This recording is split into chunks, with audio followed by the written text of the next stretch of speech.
All right, so I am in the process of upgrading the bridge here from the original roller bridge that I tried. It works out great, good sustain. The only problem is those rollers, especially on the G string, the B string, and the E string. When you do bends, they'll click as they slide across those rollers, and it does ring into the strings behind the bridge and up into the ones across the top of the neck. And if you can see, the gold hardware, the gold on the hardware is much brighter, much better on the new Tom setup. That's a Geiger setup rather than just an off-brand thing I did. I got the post holes changed over to the new stuff. I got this one changed out, but this bridge is slightly wider than the roller bridge, so I'm having to Dremel out the holes a little bit wider this way so I can spread the posts out. Now I've got this one in and done, and it lines. I did a string alignment, and it lines up perfect in the center, and as well as actually on both E strings are perfectly centered. So I just need to Dremel this out a little bit and widen that hole before I can put the new post setup in. Went through and sanded fretboard again, got some oil, sanded in, and it's like smooth as a baby's bottom. It's like no resistance whatsoever. And of course I'll polish the frets up once again before I put her back together. But again, here's the difference in the plating. There's the old setup, there's the new setup, there's the new posts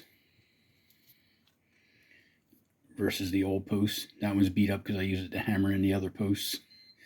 But you can see the difference in the plating is much better quality. And the whole reason for this video right now is to show you guys these new Gecko Blocs that Bench Critters came out with, aka Todd and Geo, and give a quick little review on them.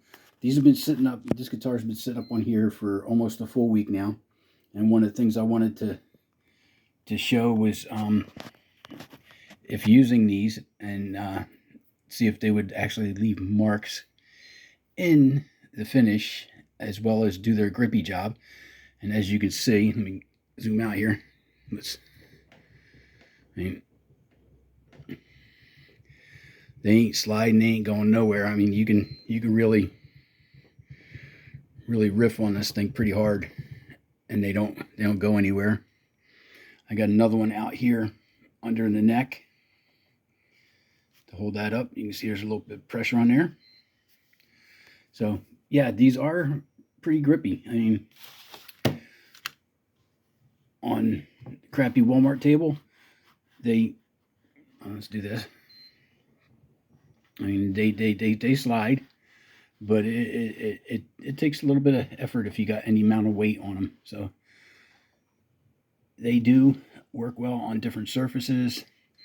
They are definitely really well built, and like Geo told me after I got mine and did the first review, there's supposed to be a card in here that says to wash those off before using them, because the powder that they use to get them out of the mold, and they felt slippery when they first came out, but I thought it was because of the condensation from shipping coming from the cold into the warm.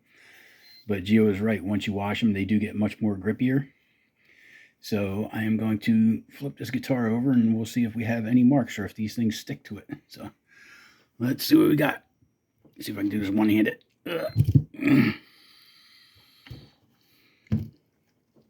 And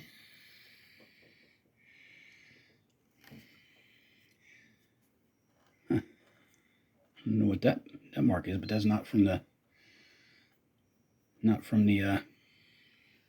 blocks. Otherwise you would see them all around. It might have been what I had it sitting on before left that, and that's just a little dirty. It's not in the finish. It's just like sticky fingerprints that got dust on them. That's not from the blocks. The block was out in here. But yeah, they don't stick. They do grab well, and they don't leave marks in your finish.